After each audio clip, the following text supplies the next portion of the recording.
সপ্তম শ্রেণীর ছাত্রছাত্রীরা তোমাদের দ্বিতীয় সাময়িকী পরীক্ষার প্রস্তুতি হিসেবে ইতিহাস বই থেকে আমরা চতুর্থ অধ্যায় অর্থাৎ দিল্লি সুলতানি তুর্কো আফগান শাসন এর কিছু প্রশ্ন নিয়ে আলোচনা করব। তো প্রশ্নে দেখো, 1 নম্বরের ঠিক উত্তরটি বেছে নাও। কিছু প্রশ্ন থাকবে, তো সেই রকম প্রশ্ন এবং তার উত্তরের অপশান তোমাদের দিয়ে দেওয়া হয়েছে, তোমরা সেগুলো একটু দেখে নেবে। এখানে দেখো, প্রথম প্রশ্নটি কী দেওয়া হয়েছে, কয়েকটা পানিপথের প্রথম যুদ্ধ হয়েছিল কত খ্রিস্টাব্দে? 1206 খ্রিস্টাব্দে, 1526, 1556 না 1525 খ্রিস্টাব্দ। ইতিহাস বইয়ের 54 নম্বর পৃষ্ঠায় এখানে দেওয়া আছে 1526 খ্রিস্টাব্দে পানিপথে বাবরের সঙ্গে ইব্রাহিম লোদির যুদ্ধ হয়। কয়েকটা দেখো, ইসলাম জগতের প্রধান শাসক ছিলেন সুলতান, খলিফা, উলেমা, বাদশাহ। আমরা চলে আসবো পেজ নাম্বার 43-এ। এখানে লেখা আছে দেখো, ইসলামীয় জগতের প্রধান শাসক ছিলেন খলিফা। গয়েরটা দেখো, দরবারে সিজদা ও পাইপস প্রথা চালু করেন কে? বলবান, ইলতুৎমিশ, আলাউদ্দিন খলজি, মোহাম্মদ বিন তুগলক। 47 নম্বর পাতায় দেখো লেখা আছে, রাজতন্ত্রের মর্যাদা বৃদ্ধি করার জন্য তিনি দরবারের সিজদা ও পাইপস প্রথা চালু করেছিলেন কে? বলবান। বলবান এক শক্তিশালী কেন্দ্রীভূত শাসন প্রতিষ্ঠা করেন। এই সময়ে দিল্লি সুলতানের প্রধান সমস্যা ছিল ভিতরের বিদ্রোহ। এই বলবানই কঠোর হাতে সেগুলিকে দমন করেছিলেন। আর রাজতন্ত্রের মর্যাদা বৃদ্ধি করার জন্য তিনি দরবারের সিজদা ও পাইপস প্রথা চালু করেন। ঘ, আমুক্ত মাল্যদা গ্রন্থটি যে ভাষায় লেখা সেটি হলো আরবি, বাংলা, তেলুগু, হিন্দি।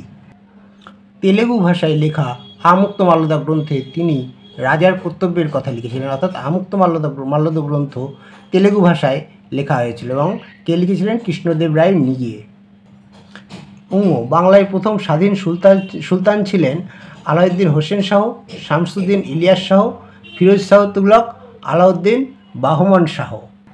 পেজ 61, এখানে দেখো লেখা আছে, সুলতান শামসুদ্দিন ইলিয়াস শাহ বাংলার প্রথম স্বাধীন সুলতান। চ, রায়চুর দোয়াব ছিল কৃষ্ণা ও তুঙ্গভদ্রা নদীর অববাহিকা, কৃষ্ণা ও গোদাবরী নদীর অববাহিকা, তুঙ্গভদ্রা ও কাবেরী নদীর অববাহিকা, কৃষ্ণা ও কাবেরী নদীর অববাহিকা। কোনটা হবে? পৃষ্ঠা 65, এখানে দেখো লেখা আছে, কৃষ্ণা এবং তুঙ্গভদ্রা নদীর অববাহিকা অঞ্চলকে বলা হয় রায়চুর দোয়াব।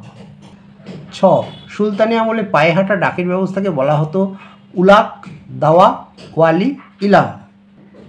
চলে আসবো পৃষ্ঠা নম্বর 49-এ। এখানে দেখো লেখা আছে যে পায়ে হাঁটা যে ডাকের ব্যবস্থা আছে তাকে বলা হয় দাওয়া।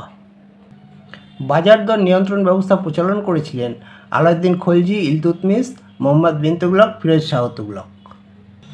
পেজ 59, এখানে দেখো, আলাউদ্দিন খলজির শাসন ব্যবস্থা পুরোপুরি সামরিক শক্তির উপর নির্ভরশীল ছিল, আর আলাউদ্দিন বাজারের সমস্ত নিত্য প্রয়োজনীয় দ্রব্যের দাম ঠিক করে দেন।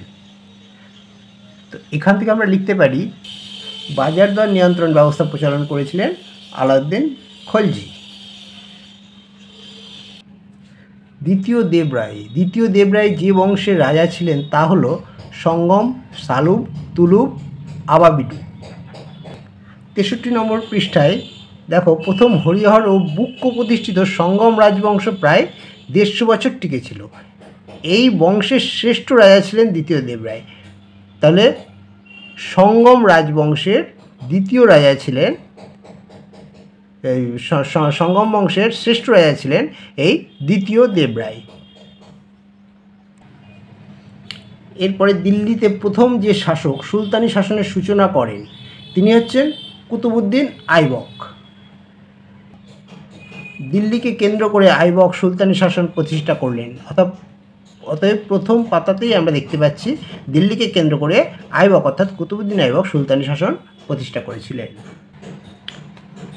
ইলতুৎমিশ খলিফার কাছ থেকে অনুমোদন পান 1220, 1225, 1229, 1230 খ্রিস্টাব্দে। 44 পাতায় ইলতুৎমিশ খলিফার থেকে অনুমোদন পান 1229 খ্রিস্টাব্দে।